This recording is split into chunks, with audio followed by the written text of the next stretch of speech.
Hi, everyone. This is Ruth Theresa with One Inspiring Woman, and I'm so excited to be live with you today.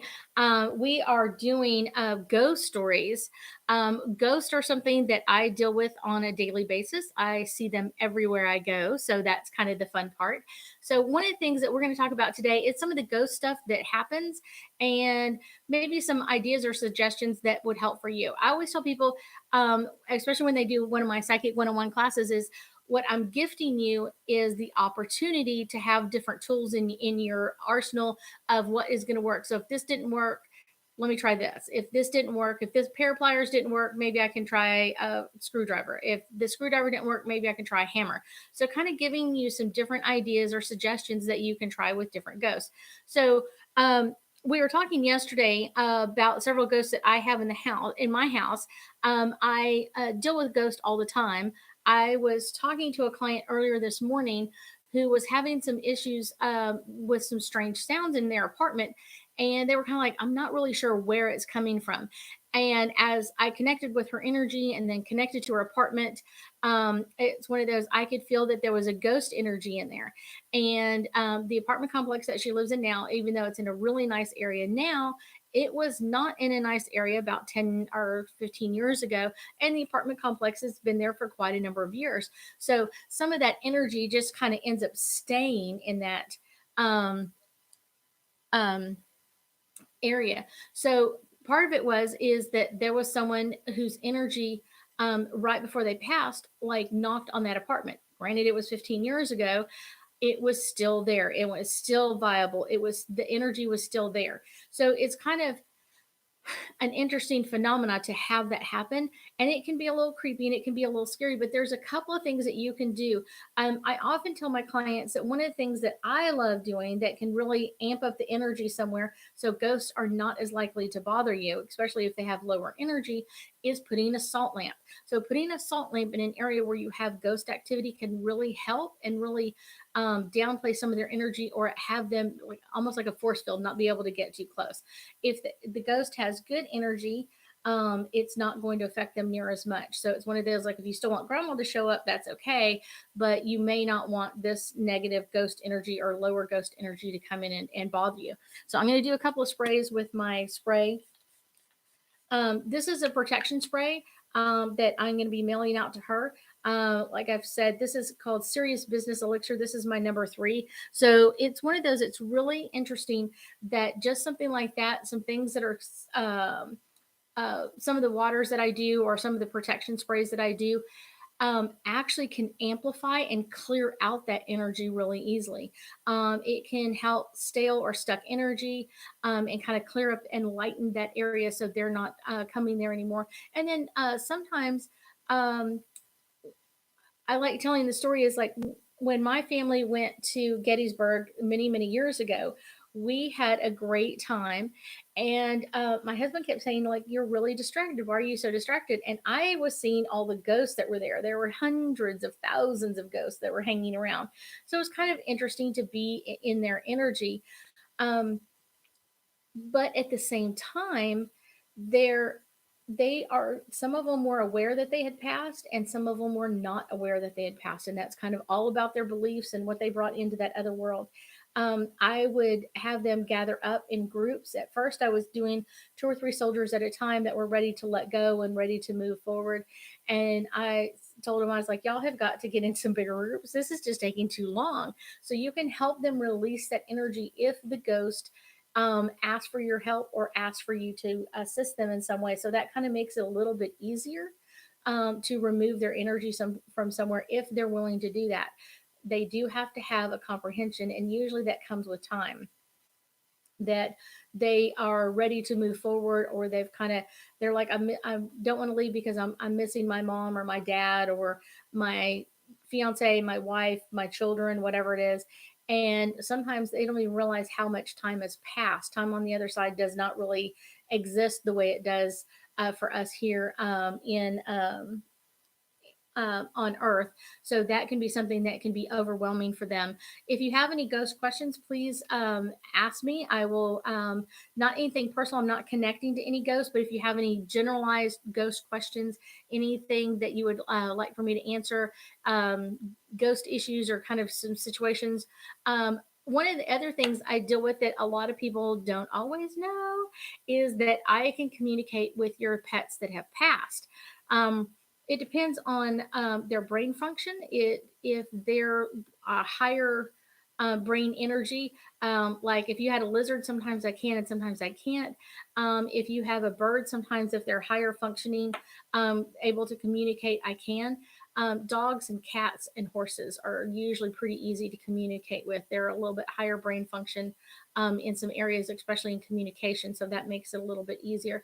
But you can have some great communication with them. And sometimes, and what people don't understand is when you're communicating with an animal, they will usually communicate with you in pictures. So it's almost like looking at a picture book without any words. And so they're just showing you a picture of something. So many years ago, I was talking to a client and they were saying, all of a sudden, my dog doesn't want to drink out of the bowl of water. And I said, okay. And so they had cleaned the bowl of water. They had cleaned it out and they said, this is what we do every week. So this isn't a big deal. But they had not rinsed it. So the bowl of water had a nasty taste to it. And so the dog stopped drinking because it tasted bad. Although it wasn't bubbling up, it's like they hadn't rinsed everything out. So it was really funny to tell her, like, your dog says you didn't rinse the bowl well enough, and you've got some residual energy there or some residual soap on there. And so just rinse it. And she went home and rinsed it, and it was perfectly fine. And the dog started drinking again. So it was kind of really funny. But there's a lot of things that energetic wise, I was dealing with a client, I want to say about a year and a half ago, and they had a bowl for their dog that their dog had been eating out of for a long time. And the bowl, the dog was starting to not eat as well. And she was like, I don't know if he's getting older, if he's ready to transition, he's ready to leave. Just all of a sudden, he's not eating the way he used to. And one of the things is, though, is that he had a bigger bowl and he was really missing the bigger bowl. He wanted that old bowl. It had his old fragrance on it, his old smells on it, and he really wanted that one back. And she had bought a new one and it was really kind of cute. So she was able to fix that up really quickly and easily, and made it a great time for everybody. But you can communicate with ghost animals. Most people can. It's one of those, and like I said, you have to understand that they communicate through pictures and communicate differently than what we would think in this communicating with the human. So ghosts come in many different interesting ways to communicate with us. I have several in the house that are willing to talk to me. One of them may elicit, as you listen to this, um, that did some really bad things in their life, and they uh, were very abusive in their life and everything else. His name is Stan. He's going by the name Stan. He's telling me the name Stan, so I'm gonna write that down. Um, but Stan is someone who I think had a lot more things that he really wanted to do in his life. I get that there were like expectations of him that he didn't live up to himself. It wasn't like someone else put an expectation on him. It was himself. I wanted to live this kind of life and he wasn't able to or didn't do it. So part of that is he felt bad about himself, and because he was molested as a child, it was an easier way to kind of like, I can do this and make myself feel better for a period of time. But then you've got that self-loathing kind of coming in. Stan is one. I feel like he was born in Houston, but he was not raised in Houston. I also get that he came back to Houston prior to him passing. And I get 56. So I don't know if he passed away in 1956 or he was 56 years old when he passed, but he was 56, or 56 is the number he's telling me. So Stan comes in, but it's with some very troubling energy. And he's dealing on the other side with a lot of guilt and a lot of anguish of what he did and what was done to him. and still trying to piece that together and kind of trying to make sense of all of that going on. So if you have any questions, please post them. I know we got a couple of people on. A couple of people were saying that they couldn't make it today, that they would be looking to look at this live event later on. So if you have any questions, post them. Ugh, my throat was getting tingly. But ghosts are something that most psychics deal with a lot. They do not scare me anymore. Even some of the ones like Stan that come in that have some very negative energy with them that they're still dealing with, I don't. They don't scare me. I don't think they ever really have. Once in a while, I'll feel their energy come in a little bit differently, and I will kind of just set my ground rules with them and make sure that I'm getting every bit of information from them that they deem necessary. So that kind of makes it really fun to kind of hear about someone else's life story and what they would want. Um, do ghosts go everywhere with you? Um, Ghosts can go places with you. Usually, the ghosts that are attached to you, like family members, like parents that have passed, grandparents that have passed, aunts, uncles, cousins, people that are genetically, I would say, blood related to you or genetically related to you, they're more likely to go everywhere with you. Ones that are attached to something, someone was talking about yesterday that they had bought a piece of furniture and they thought there was a ghost attached to it. Stuff like that, they're going to stay attached to that item, and there's a reason why that they are attached to that item, and they're not going to leave it, they that general area, so they're not going to go with you. I will tell you that when I meet someone, like if I'm at the grocery store or at Target or Walmart or wherever it is, and I meet someone and I'm talking to them, I can see the ghosts that are with them, so they go with you everywhere. So I always say, usually the person is here, and then their first line of defense is their angels and guides around them, and then around that is their ghost people that have passed with them that are attached to them. And then after that, kind of like that outer layer is I would pick up and see their past lives, things that they're still attached to. If there's ghosts from their past lives, I would see that in that outer rim. Past lives are something that's really interesting. I will probably do a couple of days next week talking about past lives and getting some information from you. Um, but ghosts come in many different forms, and you can feel when you walk through them. So if they're in your house, you can feel that energy as you walk through them. That's always an interesting one. um, let me see.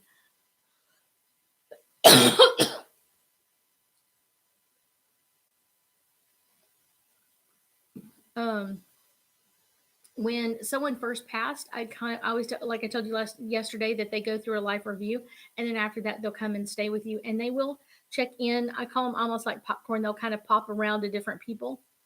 They may check in on. Um, so I Brian, that's a ghost that I knew in life. That was a friend of mine that passed away about a year and a half ago or so. And he checks in on like his mom, and then he has three sisters, and he'll check on them, and then he had his kids, so he'll check on his kids and kind of checking in to see um, how they're doing or what's up or what's going on with them. So that's something that he really keeps an eye on or a check on, and to see where everybody is. But he's a constant, checking in and around. And then a lot of times people will ask me if they'll come in and be like, oh, my dad passed, but my mom passed away like 10 years ago. Are they together? I'll make sure they're together. Well, together up in heaven is completely different than being together here on earth. If you and I were in the same building, if we were both in my home, um, people might say, "Oh, y'all are together at home," but we could be in opposite ends of the house. Well, once you've passed, you're always connected to that collective, so you're not separated from anybody. It's one of those, even if, like, Dad Ghost was in Michigan checking on one child, and Mom Ghost was in Florida checking on another child, they don't feel separated from each other. So it doesn't happen that way. Um, okay. So Taylor is asking, what is a good way to let ghosts know? No, I know they're there. Um, Okay, so basically, how to talk to a ghost. That's what you're asking, is really how do you talk to a ghost? So, when I talk to a ghost, one of the easiest ways to do that is to get in a meditative state. And it doesn't have to be like meditation, like laying on the ground or something like that, kind of really, really, really super relaxed. What I would say is kind of relaxing just a little bit. Maybe closing your eyes and taking 2 or 3 deep breaths of just relaxing your energy, kind of clearing your mind, and then ask them to step forward. Um, and to give you the information. Um, I always ask with, what name can I call you? If you were to come to my house, I would, and I didn't know you, I'd say, what name, what's your name? What would you want me to call you? And so I will ask them, what would they like to be called, or what's the information? So I've had some pretty strange ones over the years. I've had sergeants and captains and juniors and all kinds of, mimis and all kinds of stuff. That's what they wanted to go by. So that's great. And then on top of that, I will then have them like, I would love to find out about you, just as if we met. It's one of those treating a ghost like a person really does ease their energy, but it also eases your energy. So it's one of those like, what would you want me to call you? Um, Tell me a few things about you. Or even asking, are you attached to me? Or are you attached to the land? Are you attached to the house? Are you attached to some piece of furniture? Um, and then over time, and you don't want to talk to them for too long because, like I said yesterday, their energy can get kind of worn out and they'll have to step back. Um, but talk to them, take time every day and say, okay, at 8 o'clock tomorrow morning, we're going to meet and have a get together, and I'd like to find out some more information for you about you, and asking them, little bits of information. Don't um, do leading questions, but just, tell me about your life. Um, were you married? Did you have children? What part of the country did you live in? That sort of thing. There's a lot of things, because I can see ghosts, and most people can see them to an extent. I can take a lot of hints from what their clothing is. And I've learned some subtle differences about like uniforms. I can tell you if a soldier was in World War I and World War II. I can tell you kind of almost some of the different, if they were in like World War II, were they on the Pacific side, or if they were in, in Europe. So kind of like a little telltale differences of their uniform by what they wear and how they wear it. So that's a kind of a fun, interesting one. Yet it's asking the questions. What's there? What are you trying to communicate to me? What are you trying to get the information for? So that can be really fun. When I see a ghost that doesn't or can't communicate or can't do that yet, I will start looking at their clothing, how they react to me. I had one time that I was wearing a shirt that was kind of like this one, a little bit low cut, not super super low cut, but it was. And he was like, "Oh my gosh, you're showing a lot of skin," and I was like, "Oh, you must be from this time frame," and so I could kind of pick and choose, and you can kind of tell by the way they react to you. One of them one time didn't like to talk to me because I was in shorts a lot. It was last summer and I was in shorts a lot. I like to wear shorts. But he kind of was offended by it. And he was from the early 1800s where they were kind of button up the collar, sleeves all the way down to your hands, that sort of thing, covering everything up. So it's kind of just interesting what you can pick up from them. Um, I think one of the interesting things is when you literally go on a ghost tour, is a really interesting thing. It's sometimes it can be difficult because you're having ghosts come in because you're really open, kind of like your energy is open to what's out there and who's coming in. It's kind of like opening the front door, like everybody's welcome in when you walk around that place. So you can end up pulling in ghosts from different areas, different time frames. You can have one that died, 3 years ago, and one that died 30 years ago, and one that died 300 years ago, all coming in to talk to you at the same time. And so picking up clues very fast is something that I'm really good at. So I'll pick up the clues and be like, okay, the one I really want to talk to is the one that died like 300 years ago, because that's the time frame I'm looking to get information on. So that sort of thing can be something that's really interesting. and powerful to connect to and get that information. Um, Ghost will always tell you things from their perspective of what they saw or they didn't see. So I've had ghosts to come in and tell me, this is how they died. And someone will be like, that's not how they died. But I was like, that's what they're telling me.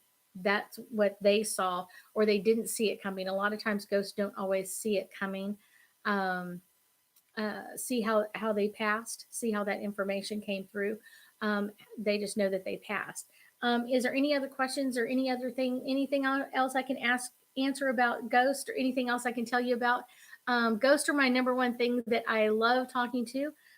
They kind of keep me entertained and going.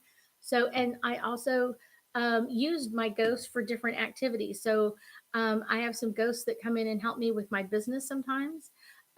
Sometimes they will send family members, be like, some people will just sit down in front of me and go, I just felt led, for whatever reason, I felt led to come to you and get this information. Um, let's see. I also have ghosts that will come in and tell me all kinds of stories. Um, can you see demons the same way you see ghosts? Demons look very different from ghost, so they almost, I've seen some movies that look similar to them. um I can more feel demon energy. I can feel it around me. I can feel the way they have almost like a dark, when you first connect to their energy, you will feel a dark presence around you, and you can feel that shift of energy. When a ghost come around and they had a great life, or they didn't do that many things wrong, kind of an average person, you can feel that energy. But when you connect with demons, you can feel it, and you can also feel like where they've been. They kind of like leave this ghost energy, you know trail behind them that you can pick up on, and so you can pick up that negative energy around them, or what they've been around. But you can also, when you have meet someone who has a demon energy with them for whatever reason, you can feel that, but you can also sense it when that person is around. You can sense that energy around them. So that's kind of a strange phenomenon, and it can be a little overwhelming at times to have that person's energy like that. But a lot of times, the person who has the demon, they're so used to it that they would almost feel crazy not to have it with them, because they're, to them, it's kind of like their new normal. And it's kind of like a friend that you're used to. It's like you meet someone and you start hanging around them, and then you start to call them and you text them and you communicate with them, and they become your friend. Well, that demon is the same way for that person, and they will often add their energy to what's going on, and so much so that that person just gets used to them and starts believing them. So that's one of the things I teach in all four levels of my classes now, is how to know which energy is good and which energy is negative. So that makes a difference in how you connect with them. Jade is asking, yes, some people build connections or symbolic relationships with their demons. They do. um, and sometimes the demons, like I said, they come in and they're trying to be shady. They're going to tell you everything is good, everything that person's wrong, and they'll explain to you why. You can rationalize anything you want. It's one of those, and a demon will do the same thing. They're going to use your good nature, like, this person isn't good for you, they're a bad person, they're this, they're that, and they're doing it to for you to start trusting that person instead of the uh, or sorry, trusting the demon instead of someone else. Oh, Sharon, you're very welcome. There's any other questions in general that you have about Ghost, like I said, Ghost come in, post any questions you have. Ghosts come in with some really interesting energy, and they are around us a lot more than most people think. I would say, on average, lately I've been seeing, when I've met with people, or when I connected with their energy, I guess is a better way to put it, I will sense about anywhere from like 8 to about 15 ghosts with someone. and they're usually around them pretty much 24 hours a day. There are times that they will leave, like I said, and go check on someone, another family member, but they will kind of pick one person to be with more than the others, just to support their energy or what's going on around them. So that's something kind of interesting. Um, and if you're going through something that um, can be overwhelming or something that the ghost dealt with, they will definitely be with you. So I had a client and her name was Cindy, and her mother had passed. Our mother's name was Joanne, and most of the time, Joanne and Cindy were together all the time. And Joanne's other daughter, Kathy, was going through something, and Joanne went to go stay with Kathy for a period of time. And Cindy was like, "I miss her. Wish she was here with me." And I said, "I understand." What happens is that they will go to whoever requires their energy at the time. Ghosts are really good about that. They're kind of almost like pulled to your energy, and come in and kind of support your energy. And they can only do so much for us, but it's the point of them being with us. A lot of times they don't want to leave us. They don't want to be without us. But sometimes I've heard it from several ghosts that kind of energy of my body let me down. My body should have been able to handle this or deal with this, and my body let me down, and I ended up passing from this. I've heard that from people from many walks of life, and passed for many different reasons, that they feel almost betrayed by their bodies, that it wasn't able to deal with this illness or this accident or incident or getting sick or whatever it is. So that's something that they'll come in with. If you have any questions about Ghost in general, I'd be more than happy to answer your questions. We'll go on for a few more minutes. If you have any questions that you want me to answer about Ghost, any energy that you get or pick up on, I would love to answer your ghost questions. Ghosts are kind of people I talk to every day. They're kind of my friends. They are very interesting, and they come in with some amazing stories. I think that's the best part, is getting to hear someone else's life story. Um, I have heard some amazing stories. One of the few that I thought was really interesting is a ghost that I met in Germany, and his name was Heinrich, and he was so funny. Just the funniest ghost I've ever. I mean, like, he was a stand-up comedian. He had me in stitches. He was so funny, but that's their personality coming through. Their personality comes through with um, how they were in life and how they dealt with things or how they did stuff.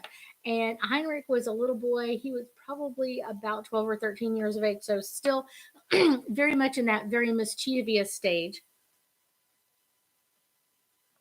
And he would tell me stories about him playing with his family, and uh, people coming and telling him stories or different things that were really cool. So I just thought it was so much fun. They really love telling you stories. So Iris is on Instagram is asking, last night around 3 a.m., I thought I felt a shift in energy in my house, and I felt the need to turn around, and it felt like I wasn't the only one there. Are those ghosts? Yes. There is a bewitching hour that people call, and it's kind of the veil between the worlds is the thinnest. Most people will tell you between like midnight and 3. I usually feel it around 3 o'clock, stronger than any other time. But they can, once you open your energy up to it, can come into you at any time. But ghosts do come in, and so one of the things I would tell you is to set some limits with your ghost, and asking them to step back and give you space, and give you, I'm saying, some distance. I like my ghost about 10 feet away from me, because I can sense their energy. I can put out my feelers and kind of sense their energy, but it's not overwhelming me. It makes it a little bit easier to feel that energy, to have that come in and be able to have a balance between the two of them. I also, when I connect with them, they'll come in with some really amazing stories, usually stories that no one else knew. So it's not like you can verify things that they did while they were by themselves, or things that they did um, you know, with one or two other siblings, but not everybody. So not everybody knew the story. Iris is asking, does my house have permanent ghosts, like ghosts that basically live with us? Yes. That's what I was talking about earlier. Is sometimes each person in your family can have ghosts that basically live with them, that will stay there permanently. But then you can also have ghosts that are attached to the house, like someone else who previously lived in the house, or you could have ghosts that are attached to the land underneath the house. Um, there are certain areas in the world that have more ghosts attached to the land than others. If, like I was talking about Gettysburg, those a lot of ghosts attached to the land itself. Um, in our part of the world, kind of like around the Houston area, or Texas is one that where I have a lot of ghosts that came up when Santa Anna's army came up to San Antonio and fought the Battle of Alamo, and then came along and came out to San Jacinto and fought there. There was a lot of people that died. There were a lot of people that they killed along the way. There's a lot of, and so that energy stayed. Anytime that there's a battle, a lot of places in on the East Coast where there was a lot of Civil War fighting, you will have a lot of ghosts that are attached to the land. Now, if they're attached to the land and then you put a house on top of it, all you've done is had that ghost stick. It's one of those, that ghost isn't going to leave. Now he's got someone to play with or party with. Not that their energy is all bad, but it's one of those, it can make a difference. Can ghosts communicate in any language? I will tell you, when I communicate with ghosts, what happens is I can still hear their original language, like Heinrich. I can hear the German. I can hear him speak German. Now, underneath it, I have an angel translator that comes in and will tell me what he said, like a translator would, like blah blah blah, and then they'll tell me in English what that meant. But I can still hear the German terminology, so I can pick up um, the language underneath, and it sounds differently. Each language, if you just listen to the tone of the language, you can kind of pick up where they came from. Or like let's see, Hispanics have like almost like a song built into their words. The way they communicate almost has like a melody to it. Um, a lot of the Latin languages are like that. Italian is like that. They'll have like that, almost like a song. It sounds like they're playing music and they're talking to it, and you can hear that if you're just not listening to the words but listening to the sounds that they're making. Um, let's see. Some of like Russian languages, it sounds like they're angry all the time. The real cut words, even if they're not angry, it just that's the way they communicate. Um, let's see. Americans have a very choppy language. So we talk and then we stop and then we talk and then we stop. So it's kind of like a very choppy language. Um, let's see, Native Americans talk very softly. They are not loudspeakers. They don't like yell or scream or anything like that. They're usually very soft spoken people. And so you can kind of pick up on that vibe. You can pick up on that energy as you kind of hear what they're really saying in their language. I do pick up on a lot of Native American Indian ghost, which are kind of interesting. And their perspective of things can be much different from ours because they were raised completely different.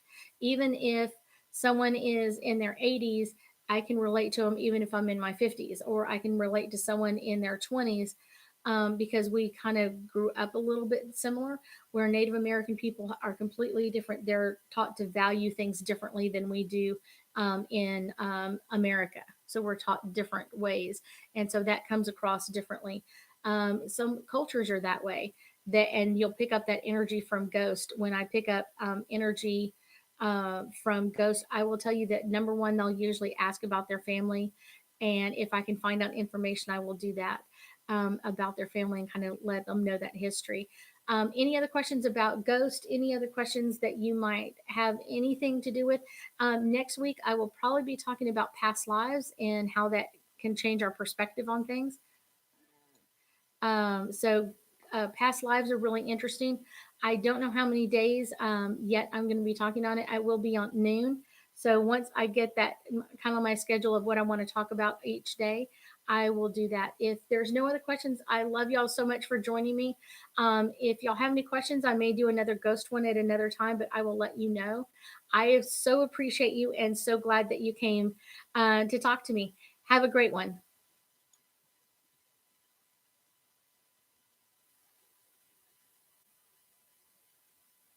Hey, Ty, what's up? Uh, I don't think so. You need jumper cables? So your car died? I think it's the alternator that wants to